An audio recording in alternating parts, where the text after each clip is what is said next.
नमस्ते बालकों, आज हम कक्षा 6 में सजीव विशेषताएं एवं आवास, सजीव विशेषता एवं आवास जो अध्याय है उस अध्याय का हम अध्ययन करेंगे। पाठ 9 इसका अध्ययन करेंगे। बालकों, पिछले वीडियो में हमने इसके बारे में अध्ययन किया और आप लोगों को मैंने समझाया कि किस प्रकार से ये जो सजीव होते हैं ये अपनी शारीरिक विशेषताओं के आधार पर जो उनका एक वातावरण होता है उसमें किस प्रकार से अनुकूलित हो जाते हैं। जलीय आवास में रहने वाले जीव जंतु हैं, मरुस्थलीय आवास में रहने वाले जंतु हैं, ये किस प्रकार से उन आवासों में अपने आप रह लेते हैं। इसको समझने के लिए मैंने पिछले वीडियो में आपको वीडियो के माध्यम से समझाने का प्रयास किया। बालकों, आज जो हम अध्ययन करने जा रहे हैं वह है विभिन्न आवासों की यात्रा। इससे पहले हम पढ़ेंगे किसी आवास में पाए जाने वाले सभी जीव जैसे कि पौधे और जंतु, उसके जैव घटक और अजैव घटक क्या है, इसके बारे में यदि हम अध्ययन करना चाहें तो आपसे पूछा जाए कि जैव घटक किसे कहते हैं, तो बालकों आप बता सकते हैं किसी आवास में पाए जाने वाले सभी जीव जैसे पौधे और जंतु। क्या? पौधे और जंतु उसके जैव घटक हैं। क्या है? जैव घटक। दूसरा है हमारा चट्टान, मिट्टी, वायु एवं जल जैसी अनेक निर्जीव वस्तुएं आवास के अजैव घटक हैं। अजैव घटक निर्जीव वस्तुएं जैसे चट्टान, मिट्टी, वायु एवं जल जैसी अनेक निर्जीव वस्तुएं आवास के अजैव घटक हैं। क्या है बालकों? अजैव घटक है। आगे हम अध्ययन करना चाहें सूर्य का प्रकाश एवं उष्मा भी परिवेश के अजैव घटक है। आपसे पूछा जाए कि सूर्य का प्रकाश और उष्मा इस परिवेश के क्या हैं, तो आप आंसर देंगे ये उस परिवेश के अजैव घटक हैं। क्या है बालकों? अजैव घटक हैं। अल्प अवधि में किसी एक जीव के शरीर में होने वाले ये छोटे परिवर्तन पर्यानुकूलन कहलाते हैं। यह परिवर्तन हजारों वर्षों हुए अनुकूलन से भिन्न होता है। अनुकूलन को समझने के लिए बालकों हम एक छोटा सा उदाहरण लेते हैं। हम देखते हैं कि बीजों में जो अंकुरण होता है ये किस प्रकार होता है। जैसे हमने कुछ मूंग के दाने लिए, उन मूंग के दानों को हमने पानी में भिगो दिए। पानी में भिगोने के बाद में हम गीले, उसमें से कुछ ऐसे भाग होते हैं जिनको हम ठंडी जगह पर रख देते हैं। कुछ दाने होते हैं उनको हम ऐसे स्थान पर रखते हैं जहां पर सूर्य का प्रकाश भी आता है, मिट्टी भी है और वहां पर उष्मा भी है। ऐसी जगह पर उनको रख देते हैं। हम देखते हैं बालकों, और एक कुछ भागों को हमने वहां पर रखा जहां पर कुछ बर्फ रखी है या ठंडी हमारी जगह है, वहां पर उनको रखते हैं।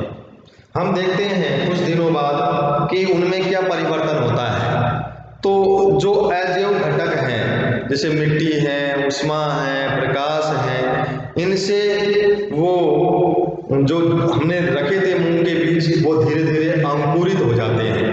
क्या हो जाते हैं? अंकुरित हो जाते हैं। इसलिए जीवों के लिए ये अजैव घटक भी बड़े महत्वपूर्ण होते हैं।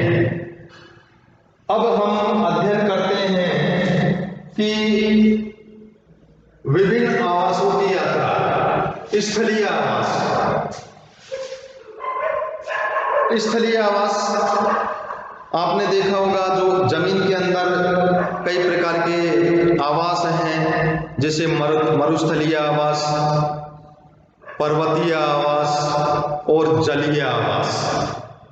इनके बारे में यदि हम अध्ययन करना चाहें तो बालकों, आपने देखा होगा कि जमीन पर मैदानी जो क्षेत्र रहते हैं, जिस क्षेत्र पर हम रहते हैं वहां पर हम विचरण करते हैं तो हमें श्वास लेने में कोई प्रॉब्लम नहीं होती, कोई समस्या नहीं होती। परंतु यदि हम पर्वतीय क्षेत्र पर या पर्वत पहाड़ों पर यदि हम चढ़ते हैं, ऊंचाई पर जाते हैं, तो हमें श्वास लेने में तकलीफ होती है और हमें बार बार श्वास लेना पड़ता है। ऐसे ही जो जो हम ऊंचाई पर बढ़ते हैं त्यों त्यों हमें श्वास लेने में प्रॉब्लम होती है। कारण क्या है? क्योंकि हम वहाँ उस जगह के प्रति, वहाँ के प्रति हम अनुकूलित नहीं हैं। तो जैसे पर्वतीय क्षेत्रों पर जो लोग रहते हैं उनको कोई समस्याएं नहीं होती, उनको कोई प्रॉब्लम नहीं होती है। उसका कारण क्या है? क्योंकि वहाँ पर रहते रहते वो लोग उस क्षेत्र के अनुसार अनुकूलित हो गए। क्या हो गए बालकों? अनुकूलित हो गए। तो वहां पर अनुकूलित हो गए तो उनको अनुकूलित होने में बहुत हजारों वर्ष लगते हैं, बहुत सारा समय लगता है। जबकि जो पर्यानुकूलन है वो उसमें अल्प समय की अवधि में शरीर, जो जीव होते हैं उनके शरीर में होने वाले छोटे छोटे परिवर्तन होते हैं, उन्हें तो हम पर्यानुकूलन कहते हैं। जबकि अनुकूलन में बहुत ज्यादा समय लगता है। ऐसे ही हम पढ़ेंगे स्थलीय आवास। स्थलीय आवास में है, जैसे पहला जो पॉइंट है हमारा मरुस्थल। क्या है? मरुस्थल। अब मरुस्थलीय आवास में रहने वाले जो जीव जंतु हैं उसके बारे में हम चिंतन करते हैं। तो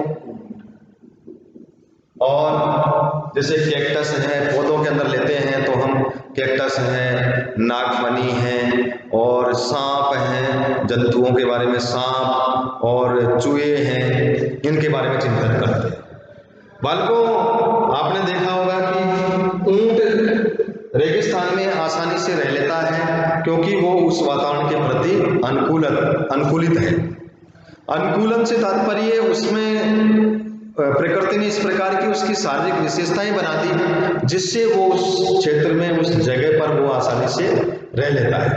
आपने देखा होगा पौधों के बारे में यदि हम चिंतन करें तो जो नागफनी का जो पौधा है, कैक्टस है, नागफनी है और बहुत सारे पौधे हैं जैसे खेजड़ी है, जो मरुस्थलीय पौधे हैं, मरुस्थल में रहने वाले जो पौधे हैं, इनके बारे में चिंतन करते हैं। तो आपने देखा होगा कि हम एक नागफनी का पौधा लेते हैं और उसको हम पॉलीथीन की थैली से बांध देते हैं, और एक सामान्य स्थलीय आवास में रहने वाला पौधा है उसको हम पॉलीथीन से बांधते हैं।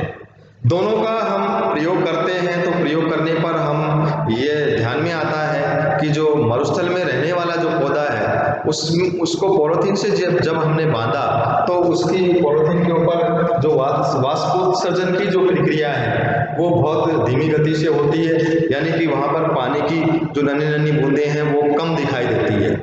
वनस्पति जो पौधे दूसरे हैं जो स्थलीय आवास पर रहते हैं साधारण जगह पर, उनमें ज्यादा वाष्पोत्सर्जन की प्रक्रिया होती है क्योंकि उनमें बहुत सारी पत्तियां होती हैं, तना होता है, फल फूल होते हैं, इसलिए उसमें वाष्पोत्सर्जन की जो प्रक्रिया है वो तीव्र गति से होती है, ज्यादा होती है। तो उसमें जो नन्ही नन्ही बूंदें हैं वो बहुत ज्यादा दिखाई देती है।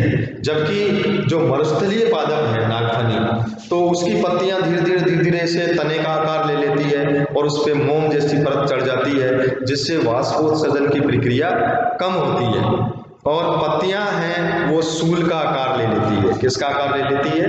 सूल का आकार ले लेती है।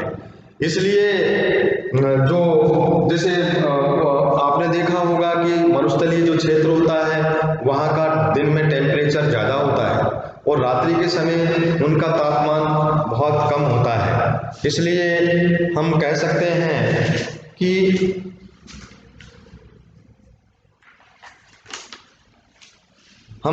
हैं